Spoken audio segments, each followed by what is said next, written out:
আৰু ইতিমধ্যে আমি সকলোৱে জানো যোৱা ৰাতি বহুত দল সংগঠনৰ পৰা ইউপিপিএল দলত যোগদান কৰিছে।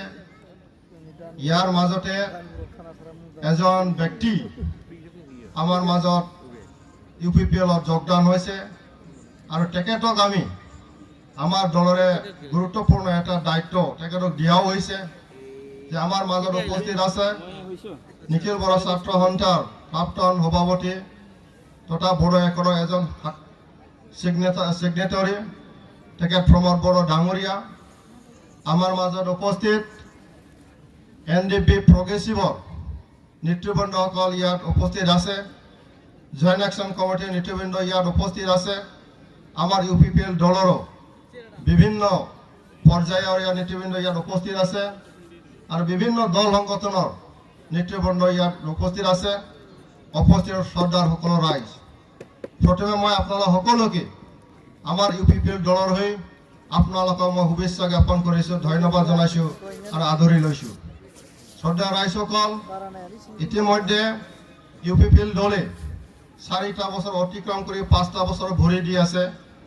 আমাৰ দলে 2015 চনৰ 5 আগষ্টত জন্মগ্ৰহণ কৰিছিলে কোকৰাঝাৰত।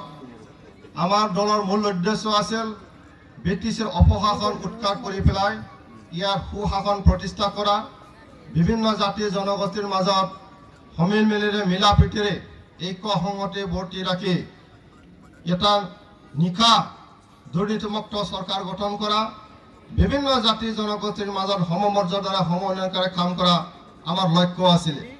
আৰু সেই লক্ষ্য উদ্দেশ্য লৈ পেলাই আজিলৈকে ইউপিপিএল দলে কাম কৰি আহিছে। ঘাত প্ৰতিকাৰৰ মাজত আমি ৰাইজৰ মাজত জীয়াই আছোঁ। কিন্তু আজিৰ তাৰিখত আমি দেখিবলৈ পাইছোঁ যে আমাৰ ইউপিপিএল দলে শক্তিশালী ৰূপত পৰিণত হৈছে।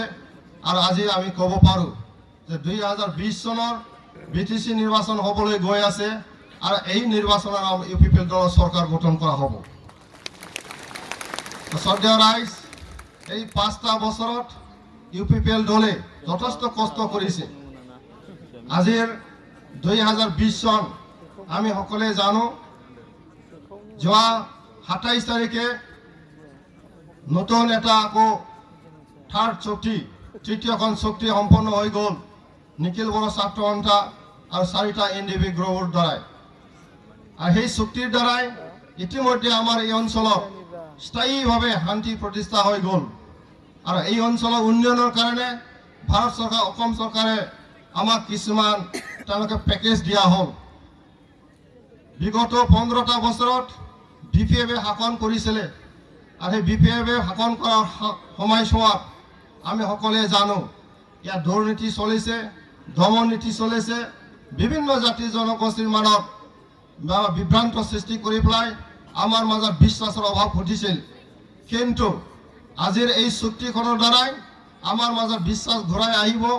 সকলো জাতি জনগোষ্ঠীৰ মাজত মিলা প্ৰীতিৰ এটা পৰিৱেশ আহি গ'ল। কেৱল আমি এতিয়া একবদ্ধ হৈ পেলাই দুৰ্নীতি আমাৰ সমাজৰ পৰা গুচাব লাগিব। ইয়াৰ ভাল চৰকাৰ গঠন কৰাৰ কাৰণে সকলোৱে আগবাঢ়ি আহিব লাগিব। আৰু সেই দিশত চিন্তা কৰি পেলাই আমাৰ ইউপিপিএল দলে আজিৰ তাৰিখত আমি নতুন চিন্তা কৰিছোঁ। আৰু সেই নতুন কৰা চিন্তাৰ যিটো যাত্ৰা, সেই যাত্ৰাত আমি কিছুমান নতুন ইঞ্জিন আমি পালোঁ। হয়, ইউপিপিএল দলে আমাৰ দলেৰে সভাপতি ইউজি ব্ৰহ্মৰ নেতৃত্বত সফলভাৱে 5টা বছৰ আমি চলি থাকিলোঁ। কিন্তু আজিৰ দিনত তেখেতে হয় শক্তিশালী ইঞ্জিন আছিলে, কিন্তু ইয়াৰ ভিতৰত আজিৰ তাৰিখত আমি কেইটামান শক্তিশালী ইঞ্জিন আমাৰ দলত আকৌ আমি পাবলৈ সক্ষম হ'ল। ইয়াৰ ভিতৰত প্ৰমোদ বড়ো ডাঙৰীয়া আছে। আমাৰ এই মঞ্চৰ জৰিয়তে আমি পাবলৈ সক্ষম হৈছোঁ এভিএমচিৰ সুদক্ষ নেতা তেখেত নজৰুল ইছলাম ডাঙৰীয়া আমাৰ মাজত এই দলত যোগদান কৰিলে, এভিএমচিৰ এক্স জেনেৰেল ছেক্ৰেটাৰী। ইয়াৰ উপৰিও ৰাভা জনগোষ্ঠীৰ পৰা যোগদান কৰিছে, মদাহী জনগোষ্ঠীৰ পৰা যোগদান কৰিছে আৰু এছচিৰ ষ্টুডেণ্টছ ইউনিয়নৰ নেতৃবৃন্দসকল ইয়াত যোগদান কৰিছে। গতিকে আমাৰ অঞ্চলত থকা বিভিন্ন জাতি জনগোষ্ঠীৰ বিভিন্ন কমিটিৰ পৰা এই দলত যোগদান কৰি পেলাই নতুন এটা চিন্তাৰে আমাৰ গতিকো আমাৰ আগুৱাই যোৱাৰ যিটো গতি তেওঁলোকে সহযোগ কৰিবলৈ সক্ষম হ'ল। আমি পাবলৈ সক্ষম হল। তো শ্ৰদ্ধেয় ৰাইজসকল, মই বিশেষ ক'ব বিচৰা নাই যে আমাৰ দলে সদায় এই অঞ্চলৰ শান্তিৰ কাৰণে চিন্তা কৰি আহিছে, সদায় এই অঞ্চলৰ উন্নতিৰ কাৰণে চিন্তা কৰি আহিছে আৰু সদায় এই অঞ্চলৰ সমস্যাবিলাক সমাধানৰ কাৰণে মাত মাতি আছো। এটা সময়ত আন্দোলন চলিছিল, এই আন্দোলনৰ সমস্যা সমাধান হ'ব লাগে বুলি আমাৰ দলে সদায় মাত মাতি চৰকাৰৰ ওচৰত আমি দাবী জনাই আহিছিলোঁ।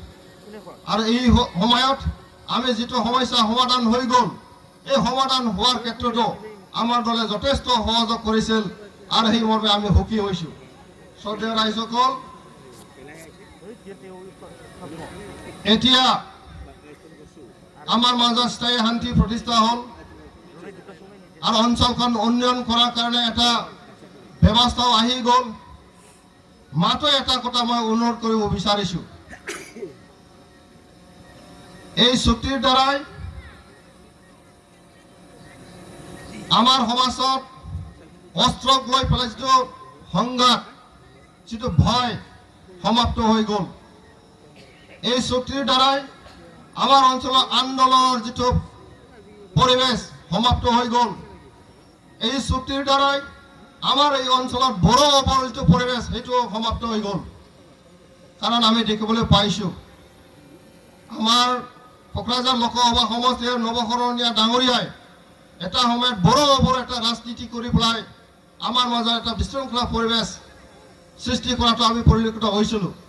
কিন্তু পলমকৈ হ'লেও তেখেতে আজি নতুন দল গঠন কৰিলে আৰু সেই নতুন দল তেখেতে ৰাজনৈতিক দল হিচাপে গঠন কৰিছে। বড়ো ৰাজনীতি বাদ দি পেলাই আমাৰ এই অঞ্চলৰ শান্তিৰ স্বাৰ্থত, উন্নয়নৰ স্বাৰ্থত তেখেতে যিটো ৰাজনৈতিক দল গঠন কৰিছে আমি স্বাগতম জনাইছোঁ। কাৰণ এই মুহূৰ্তত বড়ো ৰাজনীতি নাইকিয়া হৈ গ'ল, অস্ত্ৰৰ ঝনঝননি নাইকিয়া হৈ গ'ল, আমাৰ মাজত বিভিন্ন জাতি জনগোষ্ঠীৰ মাজত মতভেদ নাইকিয়া হৈ গ'ল। এতিয়া চুক্তিৰ পিছত যিখিনি আমি পেকেজ পালোঁ, সেই পেকেজটো যাতে ৰাইজৰ মাজত আমি সকলোৱে মিলা প্ৰীতিৰে আমি যাতে সকলোকে বিলাই দিব পাৰোঁ, ইয়াৰ কাৰণে মূল্যৱানৰ ৰাজনীতি প্ৰয়োজন। আৰু সেই মূল্যৱানৰ ৰাজনীতি আমাৰ UPPL দিবলৈ আমি চেষ্টা চলাইছোঁ। 5টা বছৰত আমি সেই চেষ্টা চলাই আহিছোঁ। অনাগত দিনত সকলো জাতি জনগোষ্ঠীক লৈ পেলাই সমমৰ্যাদাৰে সম উন্নয়নৰ কাৰণে UPPL দলে কাম কৰিবলৈ যাব, ইয়াৰ কাৰণে আমি বদ্ধপৰিকৰ। তো শ্ৰদ্ধেয় ৰাইজ, আগন্তুক দিনত নতুন চৰকাৰ আমি আনিব লাগিব। BTAD এটা সময়ত BTAD আছিলে আৰু সেই BTAD খন BPF দলে শাসন কৰিছিল। 27 তাৰিখে নতুন চুক্তি হ'ল, BTAD সলনি এতিয়া BTR হৈ গ'ল। 15টা বছৰ BPF দলৰ যিটো শাসন পুৰণা হৈ গ'ল। এতিয়া ৰাইজে BTAD সলনি BTR নতুন এটা ব্যৱস্থা পালে আৰু সেই নতুন BTR নতুন চৰকাৰ আনাৰ কাৰণে ৰাইজে এইবাৰ সিদ্ধান্ত লৈছে আৰু সেই নতুন চৰকাৰখন UPPL দলে দিবলৈ গৈ আছে। গতিকে ৰাইজ, বিগত সময়ত বিভিন্ন জাতি জনগোষ্ঠীৰ মাজত যিখিনি সংঘাত চলি আহিছিল, সেই সংঘাতটো পৰিহাৰ কৰি পেলাই মূল্যৱানৰ ৰাজনীতিৰ দ্বাৰাই সকলো জাতি জনগোষ্ঠীৰ সমমৰ্যাদা সমন্বয়ৰ কাৰণে কাম কৰিবলৈ UPPL দলে যিহেতু প্ৰতিবদ্ধ, গতিকে মই আপোনালোক সকলোকে এই যাত্ৰাৰ সহযোগ কৰিবলৈ অনুৰোধ জনাইছোঁ। আৰু নতুন যিবিলাক আমাৰ দলত যোগদান কৰিছে তেওঁলোকে বহুতে ইঞ্জিনৰ কাম কৰিব আৰু সেই ইঞ্জিনৰ লগত বহুত দবা সংযোজন হৈ গ'ল। আমি আশা কৰোঁ আজিৰ তাৰিখত বিভিন্ন অঞ্চলত আমাৰ সাধাৰণ ৰাইজৰ লগত আমাৰ দলৰ যিটো কানেক্টিভিটি সম্পূৰ্ণ হৈ গ'ল, যোগাযোগ সম্পূৰ্ণ হৈ গ'ল। কাৰণ ৰাভা জনগোষ্ঠীৰ পৰা আমাৰ দলত যোগদান কৰিলে, আমাৰ মুছলিম সম্প্ৰদায়ৰ পৰা আমাৰ দলত যোগদান কৰিলে, মদাহী সম্প্ৰদায়ৰ পৰা আমাৰ দলত যোগদান কৰিলে, বেংগলী সম্প্ৰদায়ৰ পৰা আমাৰ দলত যোগদান কৰিলে, এই অঞ্চলত বসবাস কৰা সকলো জাতি জনগোষ্ঠীৰ পৰা আমাৰ দলত যোগদান কৰিলে। গতিকে সকলো জনগোষ্ঠীৰ লগত আমাৰ দলৰ যিটো সম্পৰ্ক কমপ্লিট হৈ গ'ল, সম্পূৰ্ণ হৈ গ'ল, কানেক্টিভিটি সম্পূৰ্ণ হৈ গ'ল। গতিকে আমি ক'ব পাৰোঁ, গতিকে আমি খাব পাৰোঁ আগন্তুক দিনবোৰত আমি সকলোৱে লগ লাগি এই অঞ্চলত সুন্দৰ এটা সমাজ গঢ়ি তুলিব লাগিব, চৰিত্ৰবান সমাজ গঢ়ি তুলিব লাগিব।